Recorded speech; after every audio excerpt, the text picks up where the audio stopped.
Bien, amados hermanos, voy a invitarles a que abran su Biblia en el Evangelio de Lucas, capítulo 4. Y vamos a leer de los versos del 16 al 27. Lucas, capítulo 4, versos del 16 al 27. ¿Lo tenemos? Amén.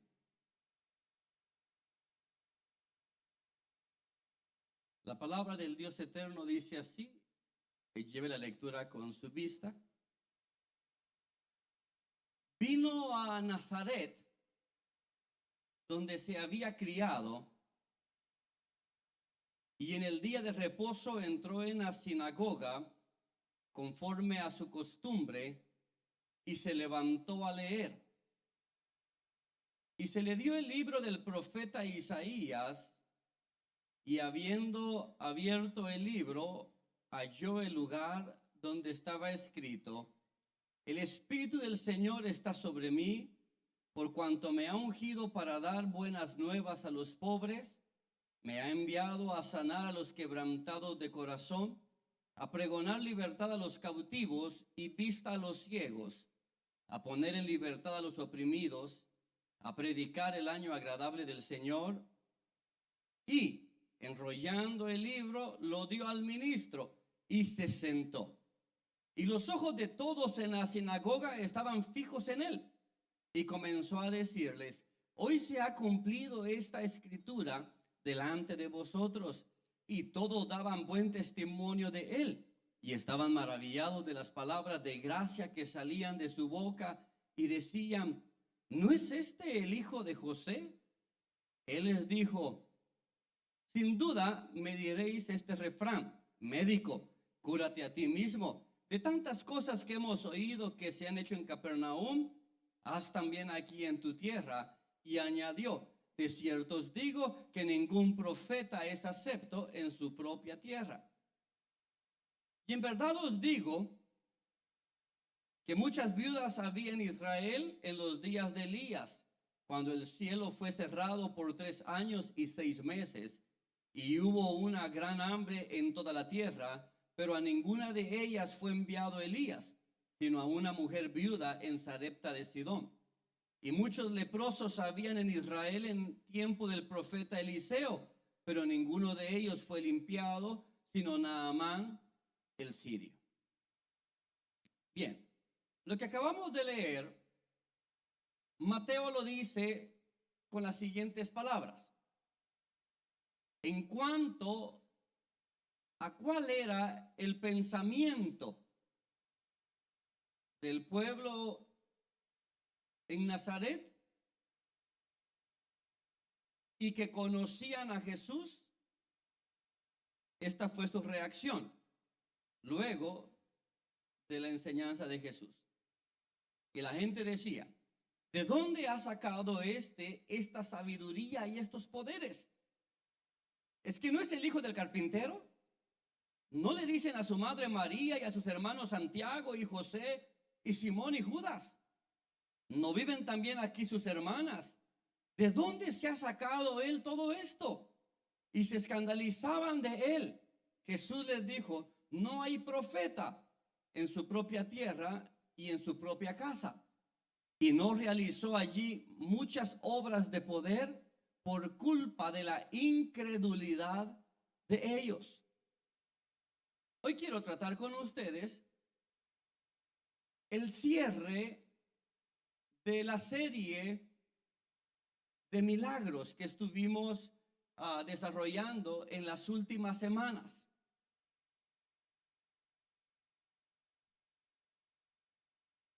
Y vamos a considerar la actitud que tenían aquellos de Nazaret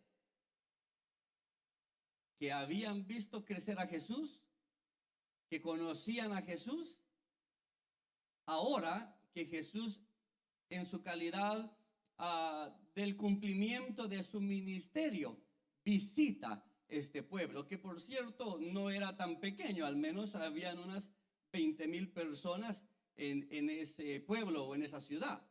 Y era una ciudad en realidad bastante importante.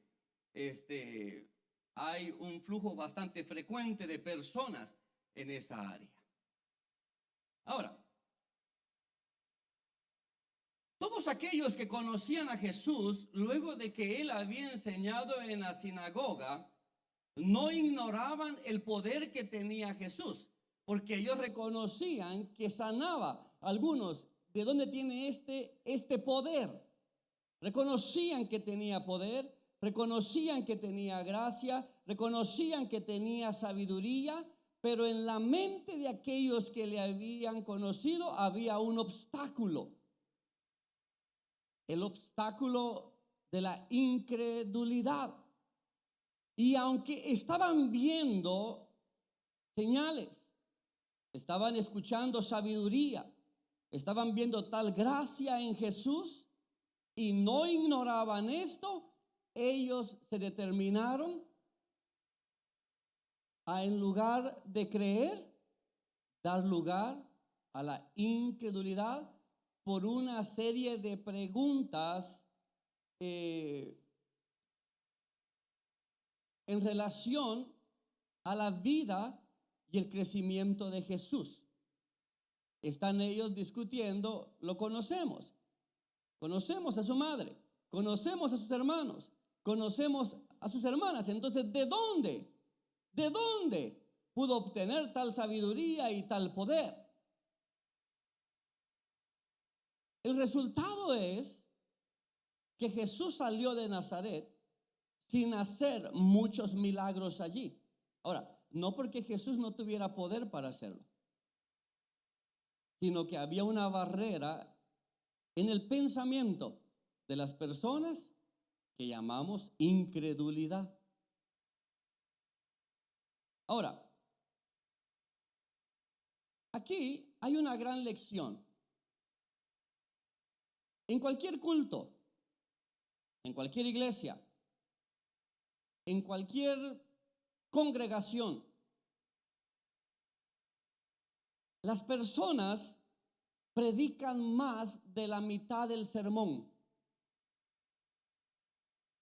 La congregación, es decir, ustedes, traen y crean una atmósfera. Y esa atmósfera puede ser una barrera que impida la bendición, o bien puede ser una atmósfera que permita, a través de un corazón dispuesto, recibir la bendición. Ahora bien, la expectativa que nosotros tengamos cada vez que vengamos a la iglesia va a ser fundamental en cuánto nosotros podemos ser bendecidos, en cuánto nosotros podemos aprender, cuánto nosotros podemos recibir, utilizando estos términos, independientemente de quién sea el ministro que esté al frente. Por lo tanto, no olvidemos que no se debe de juzgar a una persona por su entorno ni por su familia, sino por lo que esta persona es en sí mismo. Cuando Jesús llegó a Nazaret, la gente prefirió cuestionar el contexto familiar de Jesús en lugar de darse la oportunidad de ser beneficiados con el poder que tenía Jesús, el cual pudo haber operado muchos milagros en Nazaret. Pero en lugar de disponer su corazón, lo que hacen es cerrarse la puerta a través de juzgar el entorno familiar de Jesús, a través de la falta de honra a Jesús, a través de la falta de reconocimiento de quién era Jesús y que el Padre Eterno le había concedido. Ahora bien, cuando nosotros nos reunimos para escuchar la palabra de Dios, debemos de acercarnos con una viva expectación y pensar no en la persona que va a hablar, sino en el Espíritu que habla a través de esa persona. Aquí vuelvo a recalcar un principio. No juzgues a tu hermano por su apariencia. Si en tal caso hemos de juzgar a nuestro hermano en la fe, veamos primero el propósito de Dios en su vida. Ahora bien, también si hemos de cuestionar nuestra sujeción a una autoridad por su apariencia, tienes que saber que esta persona en autoridad no vale por su apariencia, sino vale por la autoridad que le ha sido delegada. ¿Me doy a entender? Cosas, amados hermanos, que no tomaron en cuenta los que estaban en la sinagoga y en Nazaret. En lugar de ver la autoridad que había en Jesús, cuestionaron, conocemos a su familia. Aquí están sus hermanas. ¿Acaso no su madre María? ¿Acaso no es el hijo del carpintero?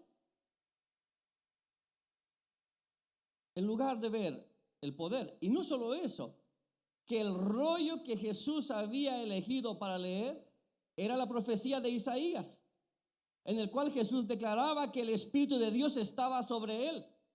Y estaba anunciando que el Espíritu de Dios estaba sobre él para sanar, para liberar, para restaurar. Todos ellos tuvieron frente a sí mismos la oportunidad de ser sanados, ser restaurados, ser liberados.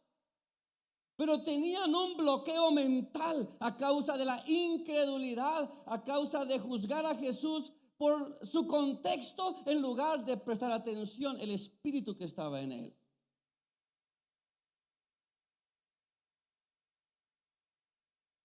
No tiene más unción, no tiene más poder el que decide usar un saco a diferencia del que no lo usa.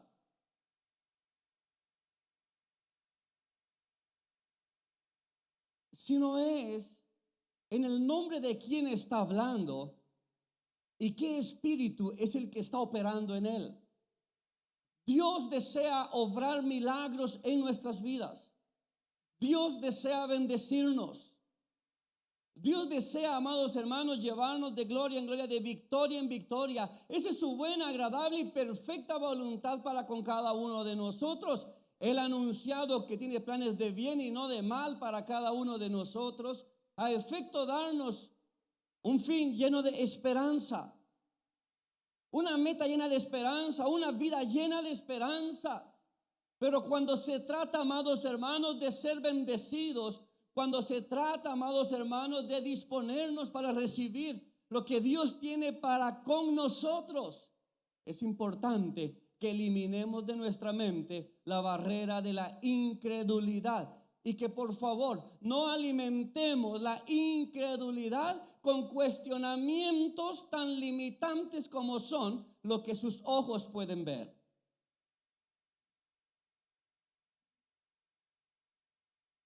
Reconozca la autoridad, el espíritu que opera en aquellos que verdaderamente sirven al Señor. Puesto que si usted honra a un profeta, recompensa de profeta ha de recibir.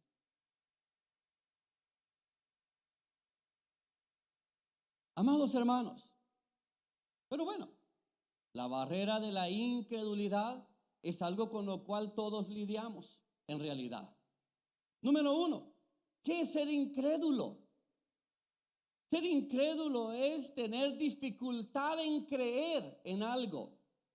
Hay un bloqueo en la mente, hay un bloqueo en la fe.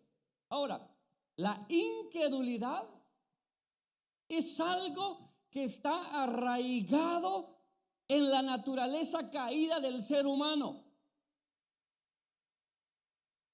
Por eso es que la palabra dice, de cierto os digo, que lo que sabemos hablamos y lo que hemos visto testificamos y no recibís nuestro testimonio.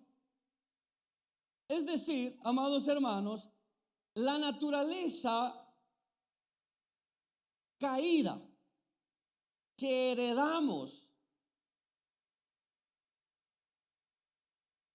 por el pecado del primer Adán y de la cual no somos culpables, tiene un efecto en nosotros que nos limita a creer. Por eso es que nosotros llamamos, ¿y usted ya es creyente o no es creyente?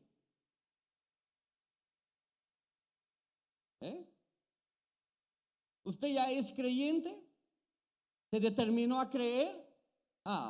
Entonces, ¿qué? Hay alguien que tiene una naturaleza caída que no puede creer.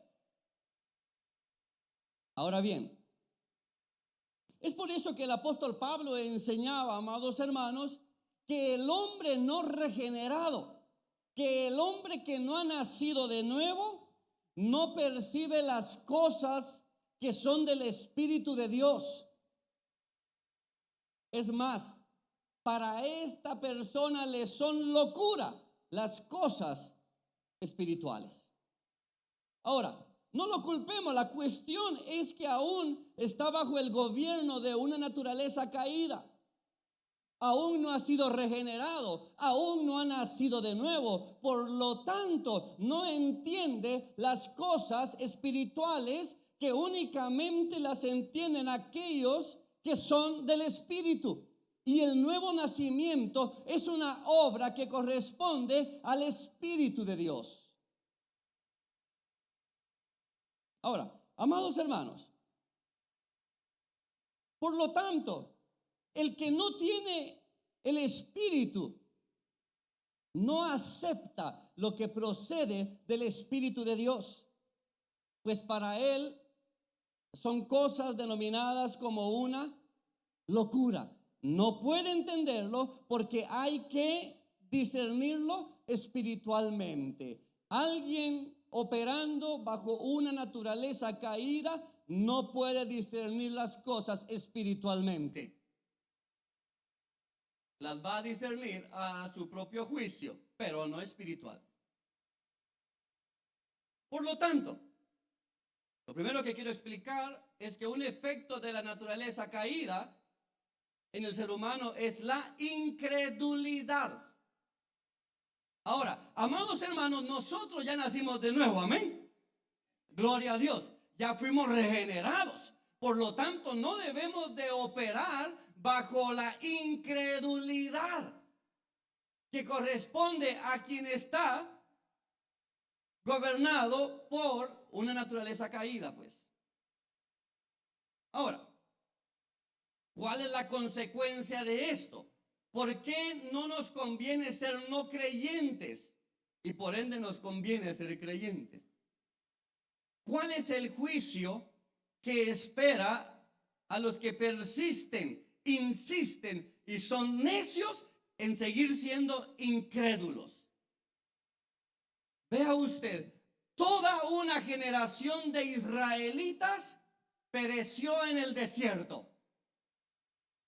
No entraron a poseer la tierra prometida por cuanto se habían rehusado a entrar en Canaán a causa de la incredulidad. Amados hermanos, es por eso, acompáñenme en su Biblia a Hebreos capítulo 3. Y vamos a leer los versos del 17 al 19. Hebreos capítulo 3, versos del 17 al 19.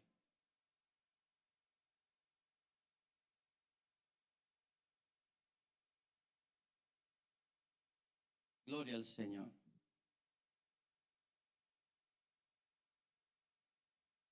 Hebreos capítulo 3, versos del 17 al 19. ¿Lo tenemos, amados hermanos? Veamos lo que dice. ¿Y con quiénes estuvo él disgustado 40 años? ¿No fue con los que pecaron, cuyos cuerpos cayeron en el desierto? ¿Y a quienes juró que no entrarían en su reposo, sino aquellos que desobedecieron. Y vemos que no pudieron entrar a causa de ¿qué? ¿Ah? A causa de la incredulidad. Ahora bien, amados hermanos, la promesa era de ellos. La promesa era fiel. La promesa era segura. Podían conquistar la tierra de Canaán. Era para ellos. El Dios eterno lo había prometido. Pero, amados hermanos, a causa de la incredulidad, no poseyeron aquello que les correspondía, al menos esta generación. ¿Y con qué acompañaban su incredulidad? Con un montón de quejas. Con un montón de sinsabores. Con un montón de murmuración, insatisfechos. Tenían promesa, pero estaban tan insatisfechos. Tenían la seguridad de poseer la tierra prometida, pero estaban, amados hermanos, con una mentalidad tan pésima, horrible,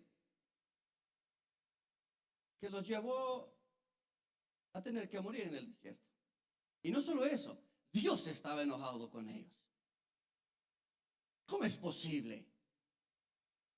Les he dado mi palabra, una promesa segura, una promesa firme, y ahora que están encaminados a conquistarla, va de murmurar, va de quejarse, va de incomodarse por todo.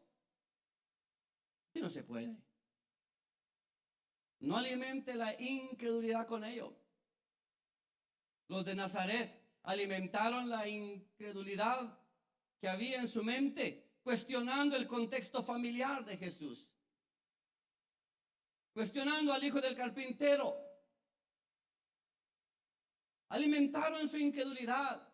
Este pueblo de Israel, amados hermanos, toda esta generación alimentaron su incredulidad con quejas y todo lo que he mencionado previamente.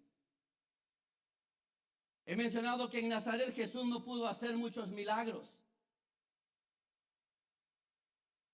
No debemos de dudar de Dios. No debemos de dudar del poder de Dios. Algunas veces tenemos que esperar, pero eso es parte del proceso. Otras veces debemos de actuar. Otras veces debemos de accionar. Otras veces debemos de dar pasos de fe y pasos firmes en la plena confianza de la promesa, la palabra y la seguridad que el Dios eterno ha concedido a cada uno de nosotros. Pero, amados hermanos, hay remedio para la incredulidad, gloria a Dios. Hay remedio para la incredulidad. El incrédulo no siempre debe de permanecer incrédulo. Si en verdad está dispuesto a ser un creyente. Amados hermanos, Dios conoce la debilidad e incapacidad de nuestra naturaleza y desea ardientemente ayudar a aquellos que se presentan a Él con todas sus dudas y falta de fe. Vemos nosotros en el Nuevo Testamento, amados hermanos, una gracia maravillosa de nuestro Señor Jesucristo. A Pedro, al hundirse en el agua y clamar por su ayuda, el Señor le tendió la mano diciendo: hombre de poca fe, ¿por qué dudaste? Pero no lo dejó ahogarse. La gracia, la misericordia de nuestro Señor Jesucristo. Trató con la incredulidad de Pedro, no lo dejó hundirse, pero sí lo reprendió. Y le dijo: Pedro, ¿qué pasó con la fe? Debiste de haber creído. Vemos nosotros el caso de Tomás. ¿Qué fue lo que dijo Tomás? Si no veo, no creo. Y el Señor le respondió a Tomás: Tomás, no seas incrédulo, sino sé creyente. Y al mismo tiempo que le convence de la realidad de su resurrección. Es decir, Jesús trató con la incredulidad de Tomás y no se negó a ayudarle para que éste fuera un creyente. Amados hermanos, en lugar de ser incrédulos, tomemos un mejor camino. Seamos creyentes. ¿Creyentes de qué? Seamos creyentes del Evangelio para salvación y vida eterna. Seamos creyentes de la palabra de Dios para vivir sin un entendimiento entenebrecido. Seamos creyentes de la palabra de Dios para vivir verdaderamente libres. Y seamos creyentes del camino de nuestro buen Señor para vivir en justicia y rectitud. Amados hermanos, es por el Espíritu de Dios y mediante la obra de la regeneración que se engendra a los creyentes a una esperanza viva. Jesús dijo: de cierto te digo, que el que no naciere de agua y del Espíritu no puede entrar en el reino de Dios. ¿Qué se necesita para que alguien entre en el reino de Dios? Nacer del agua y nacer del Espíritu. ¿Por qué? Porque si no nace del Espíritu, no podrá entender las cosas que provienen del Espíritu de Dios. Si no nace primero, si no nace de nuevo primero, no podrá ser un creyente. Si no es regenerado, no podrá ser un verdadero creyente. Alguien que crea en el Evangelio, alguien que crea en la palabra de Dios, alguien que crea en las promesas del Señor. Es por eso, amados hermanos, que si ya hemos nacido de nuevo y somos regenerados, hay una nueva naturaleza en nosotros, nacida por el Espíritu de Dios. Por lo tanto, hemos sido capacitados para poder creer. Amén.